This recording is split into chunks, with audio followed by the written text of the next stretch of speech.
everybody. This is Jeff Sutherland, and welcome to another edition of Jeff Star Talk. We're on the air, so make sure you tell that special friend. We're here in location at Bill May's studio in Turlock, California, and it's a real classy joint, isn't it, DW? Oh, DW. Absolutely. Hey, DW, by the way, is my partner, and he does a great Lou Costello, and we're going to do Abbott and Costello for this introduction to a classic movie, and that's why we're dressed like this, because That's right. they were baggage handlers, right? Baggage handlers back in the, was it the 1948? Yes, 1948, and it was take place in Florida, and it was Chick Young and Wilbur Gray. They were characters in this film, and it's the 60th anniversary of Abbott and Costello Meet Frankenstein. Believe it or not. Frankenstein monster. Yes, and this classic film, it was the first time Universal ever did comedy with horror. Now they did Frankenstein Meets the Wolfman, House of Frankenstein, House of Dracula, but in 1948, they decided to put two of the most classic things have working for the studio, Abbott and Costello and the Monsters, Abbott and they and Costello. put them together.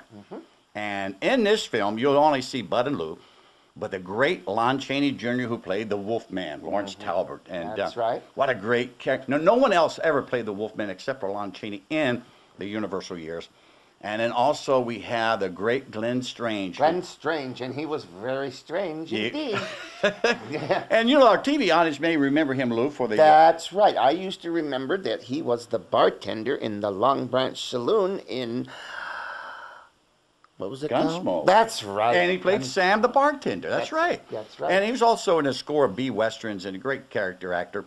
And also, he played Frankenstein 2 times before this in House of Frankenstein, House of Dracula. So he played just as many times as Boris Karloff did. They both played Frankenstein 3 times each. That's right. And then we had the great Bela Lugosi as Count Dracula. You know, I heard a story that when he passed away, it was in his will that he wanted to be buried in the Dracula costume. Is that true? That's a true statement. That's absolutely true, Lou.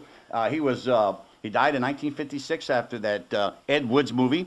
And they buried him in his original Dracula outfit, and Boris Karloff was... Plan 9 from outer space. That's it. That was it. And Boris Karloff was there viewing the body, and Boris Karloff was quoted to say, "Oh, Bailey, come on, you must be putting this on," because he was buried with the original Dracula outfit. That's a little trivia question. Now, also, and there was a little mistake they did in the film, because in the film, Bela Lugosi is going to bite one of the ladies in the neck, and the scene, and his reflection is in the mirror. Well, if you all know that if you look at the Count Dracula movies, his reflection shouldn't be there in the mirror, but you'll see that in this film. So it's something to look forward to. But it's a classic film, 60th anniversary, and DW and myself are going to be at the Bob Hope Theater on October the 24th. They're going to have a sneak preview of this film after 60 years, and we're going to do Who's on First right beginning of that, and that's showtime is at 7 o'clock on Friday the 24th. So I want to jot that down. And that is this coming Friday, by the way. That's right. So look forward to that. Okay, without further ado, let's get on to our Abbott and Costello salute to Abbott and Costello Meet Frankenstein. So stay tuned. It's going to be very scary. Oh, yeah. Oh, yeah.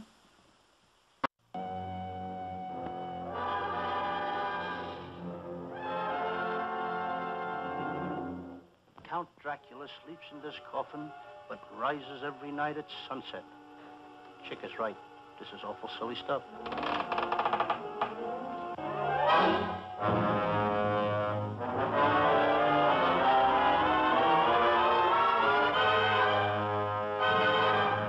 Come on, take it all out.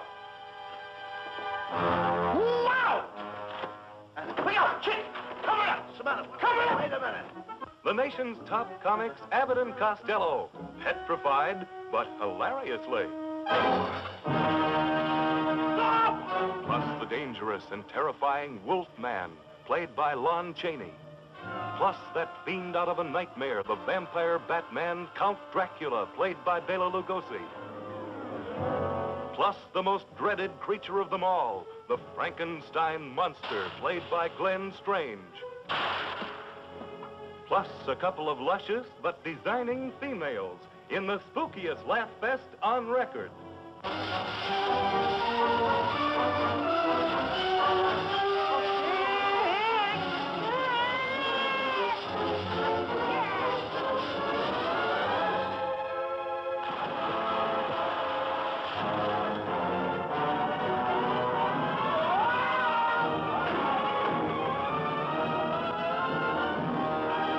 where living's pretty and the gals wear finery. Oh, east is east and west is west, and the wrong un I have chose. Let's go where you'll keep on wearing those frills. Does everybody know that pose?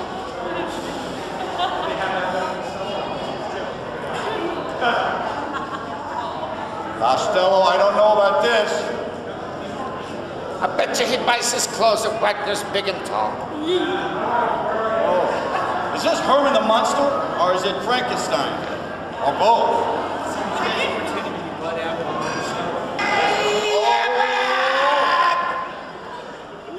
Costello, what are you making all that noise for? Just got back from a tour of the Far East. Where at? I just got back from Linden. Oh, yeah. Costello, what makes you so dumb? I come by it natural. Sure you do, sure you do. You ever go to school stupid? Yeah, I came out the same day. Yeah, all right. Listen, Costello, did you know that I am starting the Bob Hope Fox Theater baseball team? Is that right? That's right. You And know I'm the what? manager. I'm the manager. You know what? I stopped off at Joe Besser's house, Right. and he told me that you got a baseball Sure, team. I got a baseball team. I love You baseball. love baseball, Louie. You know what? I would love to meet some of the guys on your team. Why don't you tell me some of the names of guys on the team so when I see them on the street, I can say hello to them? Well, fine, I introduced you to the boys, but Costello, you know, stranger may seem to give ball players very funny names. Nicknames, pet names, like years ago, it used to be Dizzy Dean and Brother Jackie Dean. Today, Slammy Sammy, Big Mac, and all the rest. But on my team, Louie, I have who's on first, what's on second, I don't know who's on third. You know first names? Who's on first, what's on second, I don't know who's on third. All right, so who's on first base? That's right. I mean the guy's name. Who? The guy playing first base. Who? The first baseman. Who's on? Wasn't that a great ending, Costello? Yeah, only I missed it because I was covering my eyes again. That's right, you did. But I love the end. And Bud said, well, now that the monsters are gone, the Wolfman, Dracula, and Frankenstein monster, there's no one to hurt us anymore. And the voice of Vincent Price came out and said, oh, that's too bad. I was hoping to get into some of the action. The Invisible Man. Yeah, and they jumped off the canoe. A great, great ending. Well, that was courtesy of Universal International. We want to thank them for their cooperation in this film here. And so Jeff Sutherland, host and producer, talking for my partner D.W. Landingham as Bud Abbott and Lou Costello, thanking you for watching and looking back at the 60th anniversary of Abbott and Costello, me, Frankenstein. Until then, this is Jeff saying goodbye, good luck, and may the good Lord always take a liking to you. Till next time, happy trails, and so long for Bud and Lou, Jeff and D.W. Thanks, D.W. All right. Take care. See you in the movies.